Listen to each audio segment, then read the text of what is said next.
दोस्तों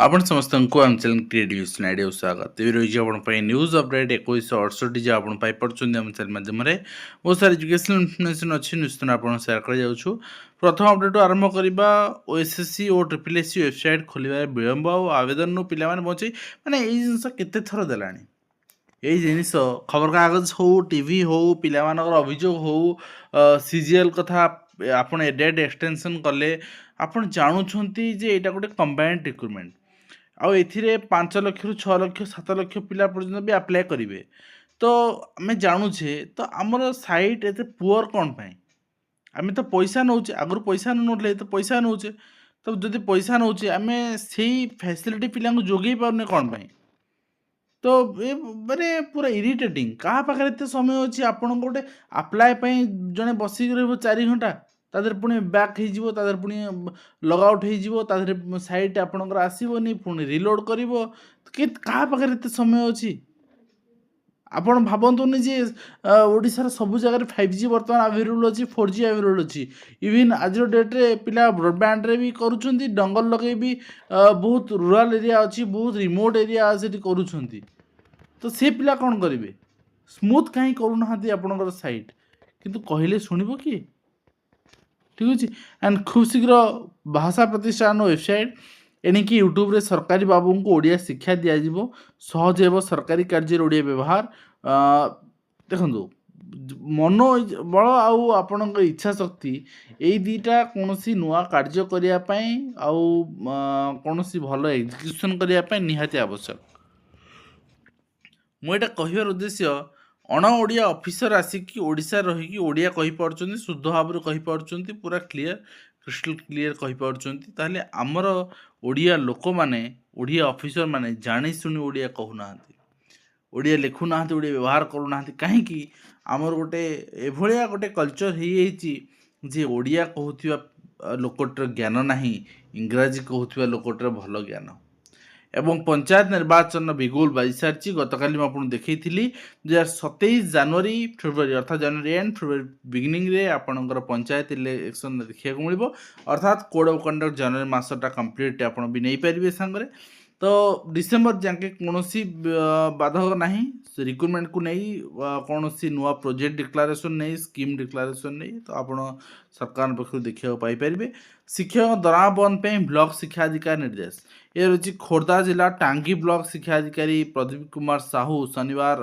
सरकारी उच्च विद्यालय परिदर्शन कर शिक्षक शिक्षक दैनिक पाठ टीका देखापी कही केतेजन शिक्षक शिक्षयित्री शिक्षक यह लिखी बेले आउ केतेजन दैनिक पाठ टीका लिखि नथिबे जणाइथिले या सहित आगामी दिन में एभली त्रुटि करबे नहीं बोली अनुरोध करथिले तेबे विद्यालय सहकारी शिक्षक प्राथमिक प्राइमरी कैडर आपणकर अमूल्य कुमार सुबुद्धि दैनिक पाठ टीका न देखाइबा एवं ड्रेस कोड न आसे सत्वे ब्लॉक शिक्षा अधिकारी चुक्ति करते देखु हाईस्कूल कैडर को काढ़ पाइलानी एलिमेंटरी कैडर को धरले एवं मु जानी मैटरटा कौन है तो यही मैटरटा ड्रेस कोड रे पिंधिक आसना तर्क हो ब्लॉक शिक्षा अधिकारी डायरेक्ट ड्रेस कोड नहीं केवल कहीपर तेणु पाठ टीका अर्थात लेसन नोट को पूरे देता भितर बहुत मुझे देखी पर्टिकुलाली आपणकर शिक्षा अधिकारी आसवे कहे लेसन नोट कौन लिखु लेसन प्लान भी लिख मन घर कथा जहाँ कहे से आप करेंगे तो मु गोटे कथा कहवा कथा जे ड्रेस कोड नहीं जदि क्या शोकोज होता निजर सम्मान हानि हो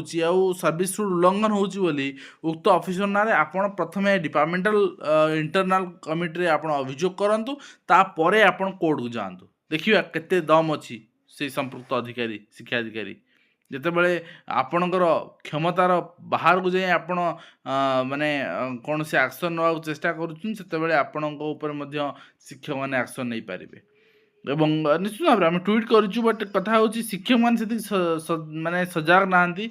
ଶିକ୍ଷକମାନେ ସେତିକି ଆପଣଙ୍କର ଆୱାର ନାହାନ୍ତି।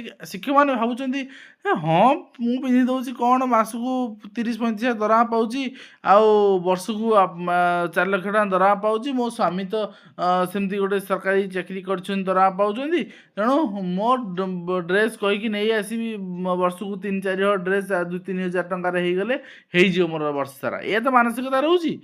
ମାନସିକତା ସେଇଠି ସୀମିତ ରଖନ୍ତୁ। 2-3 ହଜାର ଟଙ୍କାରେ ମ୍ୟାଟର ନୁହେଁ, ମ୍ୟାଟର ହେଉଛି ଆପଣଙ୍କର ସାମାଜିକ ସମ୍ମାନ। ଆପଣଙ୍କୁ ହୀନ ଦୃଷ୍ଟିରେ ନ୍ୟୁନ ଦୃଷ୍ଟିରେ ସରକାର ଦେଖୁଛନ୍ତି, ଆପଣଙ୍କୁ ସରକାରୀ କର୍ମଚାରୀ ଭାବରେ ଦେଖୁନାହାନ୍ତି। ସେଇ ସମାନ ଜାଗାରେ 8,000 10,000 ଟଙ୍କା ଦିଆହେଉଛି ଆଲାଉନ୍ସେସ୍ ଡିଫରେଣ୍ଟ ଆପଣଙ୍କର ଏମ୍ପ୍ଲୟି ମାନଙ୍କୁ, ଯେଉଁଟା ମୁଁ ମେନସନ୍ କରିଛି, କିନ୍ତୁ ଆପଣଙ୍କୁ ଦିଆଯାଉନି। କାରଣ ହେଉଛି ଆପଣ ଜାଣିଛନ୍ତି। ତେଣୁ ନିଜର ସାମାଜିକ ସମ୍ମାନ, ନିଜର ବୃତ୍ତିଗତ ସମ୍ମାନକୁ ବଢ଼ାନ୍ତୁ। ଟଙ୍କା ମ୍ୟାଟର କରେନି। 500 ଆପଣ HR ପାଉଛନ୍ତି 300 କେତେ ଟଙ୍କା, ମୋତେ କହିଲେ 300 ଟଙ୍କାରେ କେଉଁଠି ଘର ଭଡ଼ା ମିଳିବ ଆପଣଙ୍କୁ? ଆପଣଙ୍କୁ ଗୋଟେ ପାନ ଦୋକାନ କେବିନ୍ ସେଠିକି ମିଳିବନି 300-400 ଟଙ୍କାରେ ଆପଣଙ୍କୁ, କିନ୍ତୁ ଆପଣ ନେଉଛନ୍ତି। ହଁ HR ଆମକୁ ମିଳୁଛି, ସିମିଲାରଲି ଡ୍ରେସ୍ ଆଲାଉନ୍ସେସ୍ ବି ଦିଅନ୍ତୁ ନା, ଠିକ୍ ଅଛି। ଆଣ୍ଡ ପଞ୍ଚାୟତ ପୌର ନିର୍ବାଚନ ପାଇଁ ରାଜ୍ୟ ନିର୍ବାଚନ କମିଶନଙ୍କ ସମୀକ୍ଷା, ଘରକୁ ଘର ଭୋଟର ତାଲିକା ଯାଞ୍ଚ କରାଯିବ। SIR ସହ କୌଣସି ସମ୍ପର୍କ ଏହାର ନାହିଁ ବୋଲି କୁହାଯାଇଛି ଏବଂ ଦେଖାଯାଉ କେମିତି କରାଯାଉଛି, କେଉଁମାନେ କରୁଛନ୍ତି। କାହିଁକିନା SIR ତ BEL ମାନେ କରିବେ, ବାକି ଅନ୍ୟ ଶିକ୍ଷକମାନଙ୍କୁ ଦିଆଯାଇପାରେ। ଫେବୃଆରୀ 10ରେ ସ୍କୁଲରେ କୃମି ଦିବସ ଏବଂ ଗତକାଲି ଆମେ ଦେଖୁଥିଲେ ସେ ରିଗାର୍ଡ଼ିଂ ଚିଠି।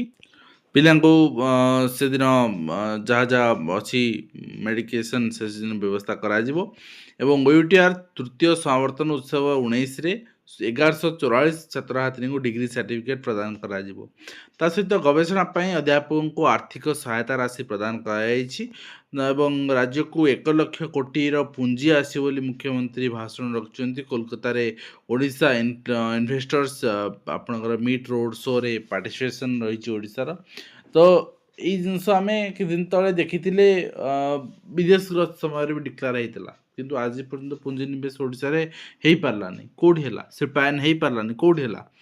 ଏବଂ ପଞ୍ଚଶିକ୍ଷା ଶିକ୍ଷା ସେତୁ ତୃତୀୟ କାର୍ଯ୍ୟନିର୍ବାହୀ ପରିଷଦର ବୈଠକ 22ରେ ଜିଲ୍ଲା ଏବଂ 22 ଜିଲ୍ଲାରେ 862ଟି ପ୍ରକଳ୍ପ ମଞ୍ଜୁରୀ ପାଇଛି।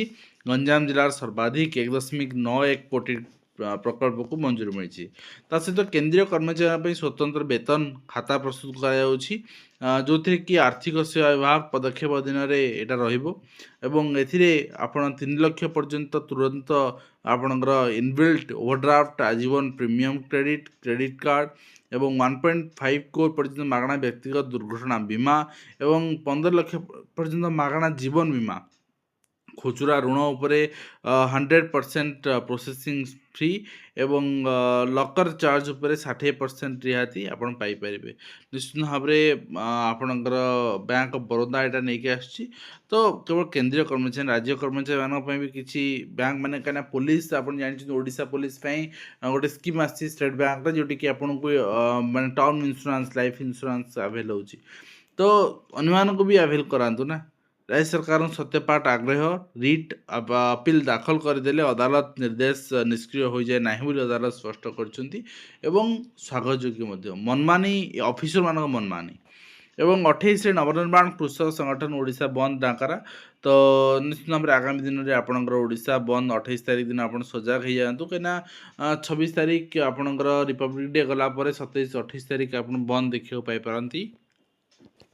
ତା ସହିତ 19ରେ ମୁଖ୍ୟମନ୍ତ୍ରୀଙ୍କର ଜନ ଅଭିଯୋଗ ଶୁଣାଣି ବନ୍ଦ ରହିବ। ସବୁଦିନ ତ ପ୍ରାୟ ବନ୍ଦ ରହୁଛି, କେଉଁଠି ଖୋଲା ରହୁଛି କି? ଯେତିକି ଦିନ ଆପଣଙ୍କର ମୁଖ୍ୟମନ୍ତ୍ରୀଙ୍କର ଅଭିଯୋଗ ଶୁଣାଣି ପ୍ରକୋଷ୍ଠ ଓପନ୍ ରହିବା କଥା, ତା'ର 1/3 ଓପନ୍ ରହୁଛି ଏବଂ କଳା ବ୍ୟାଚ୍ ପିନ୍ଧି ପ୍ରତିବାଦ ଜଣାଇଲେ ଡାକ୍ତର। କ୍ୟାପିଟାଲ ହସ୍ପିଟାଲରେ ଡାକ୍ତରଙ୍କୁ ମାଡ଼ ମାରି ହାତ ଭାଙ୍ଗିବା ଘଟଣାରେ ତୁରନ୍ତ ସୁରକ୍ଷା ନ ମିଳିଲେ OPD ସେବା ବନ୍ଦ ଚେତାବନୀ ବି ଦିଆହେଇଛି। ତା ସହିତ ଡାକ୍ତରମାନଙ୍କର ବି ଆନ୍ଦୋଳନ ଚାଲିଥିଲା, ଯେଉଁଥିପାଇଁ କଳା ବ୍ୟାଚ୍ ପିନ୍ଧିଛନ୍ତି। ପ୍ରତିଯୋଗିତାମୂଳକ ପରୀକ୍ଷା ପିଲାଙ୍କ ପ୍ରତିଯୋଗିତାମୂଳକ ଚିନ୍ତାଧାରା ବଢ଼ାଇବାକୁ ହେବ ଏବଂ ଜିଲ୍ଲାସ୍ତରୀୟ PMC ଉତ୍ସବ ଏଥିରେ ଉଦ୍ଯାପିତ ହେଇଛି। ଏପ୍ରିଲ ସୁଦ୍ଧା ଆସିବ ନୂଆ ବ୍ୟବସ୍ଥା, UPI ବ୍ୟବହାର କରିପାରିବେ PF ଟଙ୍କା। ତା ସହିତ ଯୁକ୍ତ 2 ସାର୍ଟିଫିକେଟ୍ ମାର୍କସିଟ୍ ଯାଞ୍ଚ ଫିସ୍ 2 ଗୁଣା ବୃଦ୍ଧି ତୁରନ୍ତ ପ୍ରତ୍ୟାହାର ଦାବି ରହିଛି। ଗରିବ ଲୋକଙ୍କୁ ଶୋଷିବା ଉଚିତ ନୁହେଁ ଆଜ୍ଞା। କିନ୍ତୁ ବର୍ତ୍ତମାନ ଶୋଷଣର ଚରମ ସୀମାରେ ସରକାର ପହଞ୍ଚିଗଲେଣି। ଏବଂ 19ରେ OUTR ତୃତୀୟ ସମାବର୍ତ୍ତନ ଉତ୍ସବ ଉପରେ ଆମେ ଦେଖୁଥିଲେ ସେ ରିଗାର୍ଡ଼ିଂ। ଏବଂ ବୀଣା ଦିଦି ଅର୍ଥାତ୍ ଆପଣଙ୍କର AI ବୋଟ୍ ପାଠପଢ଼ା ଟାସ୍କ ଦିଏ ପିଲାମାନଙ୍କୁ ହ୍ୱାଟ୍ସଆପ୍ରେ, ଏବଂ ପିଲାମାନେ ସେ ପାଠପଢ଼ା ତାକୁ ତଦାରଖ କରିବ କିଏ, କଲେ ନା ନାହିଁ କିଏ ଦେଖିବ, ଏଇଟା ତ ଶିକ୍ଷକଙ୍କ ଦାୟିତ୍ୱ ନା। ତାହେଲେ ବୋଟ୍ର ଆବଶ୍ୟକତା କ'ଣ ରହିଛି। ଏବଂ ନେକ୍ସଟ ରହିଛି ଆପଣଙ୍କର ଗୋଆ ସିଂ ଘଟଣା ପରେ ଉଠିଲାଣି ପ୍ରଶ୍ନ, ହଷ୍ଟେଲରେ ଅସୁରକ୍ଷିତ ଛାତ୍ରଛାତ୍ରୀ, ହଷ୍ଟେଲରେ ଠେଙ୍ଗାବାଡ଼ି ଲୁହା ରଡ୍ କେଉଁଠୁ ଆସିଲା, 4 ବର୍ଷରେ ଆଖି ବୁଜିଲେଣି 3 ଜଣ, ଛତୁ ଫୁଟିଲା ଭଳି କୋଚିଂ ସେଣ୍ଟର ଖୋଲିଛି। ତେଣୁ ନିଶ୍ଚିତ ଭାବରେ ଆମେ କହିବାକୁ ଚାହିଁବୁ ଯେ ଏଥିଲାଗି ଗୋଟେ ବେସରକାରୀ ଶିକ୍ଷାନୁଷ୍ଠାନ ହେଉ, ବେସରକାରୀ କୋଚିଂ ଇନଷ୍ଟିଟ୍ୟୁସନ୍ ହେଉ, ତା ଲାଗି ଗାଇଡ଼ଲାଇନ୍ ଅଛି, ସମସ୍ତଙ୍କ ପାଇଁ ଗାଇଡ଼ଲାଇନ୍ ଅଛି, କିନ୍ତୁ ଗାଇଡ଼ଲାଇନ୍ ଅନୁପାଳନ ହେଉନି, ଏଇଟା ଗୋଟେ ଦୁର୍ଭାଗ୍ୟ। ଏବଂ 15ରେ ଯୋଗଦାନ, 17ରେ ଇସ୍ତଫା, ରହସ୍ୟରେ ଅଙ୍ଗନବାଡ଼ି କର୍ମୀଙ୍କର ଇସ୍ତଫା ଯେଉଁଟା ଆପଣ ଦେଖୁଛନ୍ତି। ଏବଂ ଏଇଟା ରହିଛି ଆପଣଙ୍କର କେନ୍ଦ୍ରାପଡ଼ା ଅଞ୍ଚଳରେ। ସାମାଜିକ ଗଣମାଧ୍ୟମରେ ପ୍ରଶଂସା ପାଉଛି STA, କାହିଁକି ନା ଲୋକମାନଙ୍କର ସମସ୍ୟା, ଲୋକମାନଙ୍କର ଅଭିଯୋଗର ତୁରନ୍ତ ସମାଧାନ କରୁଛି। କିନ୍ତୁ ସବୁଠୁ ଝାଟିଆ ଯଦି ଡିପାର୍ଟମେଣ୍ଟ ଆମେ କହିବା ସେଇଟା ହେଉଛି ବିଦ୍ୟାଳୟ ଗଣଶିକ୍ଷା ବିଭାଗ, ଯିଏକି ଆଉ ଉଚ୍ଚଶିକ୍ଷା ବିଭାଗ, ଏ ଦୁଇଟି ଏମାନେ ସମାଧାନ କରିବାକୁ ଚାହାନ୍ତିନି। ଆଉ ଯଦି ସମାଧାନ କରନ୍ତି 2 ବର୍ଷ, ବର୍ଷେ, 1.5 ବର୍ଷ ପରେ, ଠିକ୍ ଅଛି। ସରକାରୀ ସେବାରେ ଆସିବ ସଂସ୍କାର, ତ କେମିତି ଆସିବ, ଯଦି ଅଫିସରମାନଙ୍କୁ ଆମେ ସାବାଡ଼ କରିପାରିବା।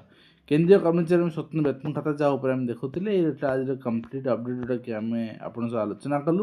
ଆଶା କরি ଭିଡ଼ିଓ କମ୍ପ୍ଲିଟ୍ ଇନଫର୍ମେସନ୍ ଦେଇପାରୁଛୁ, ହେଲ୍ପଫୁଲ୍ ଦେଖା ନେକ୍ସଟ। ଧନ୍ୟବାଦ।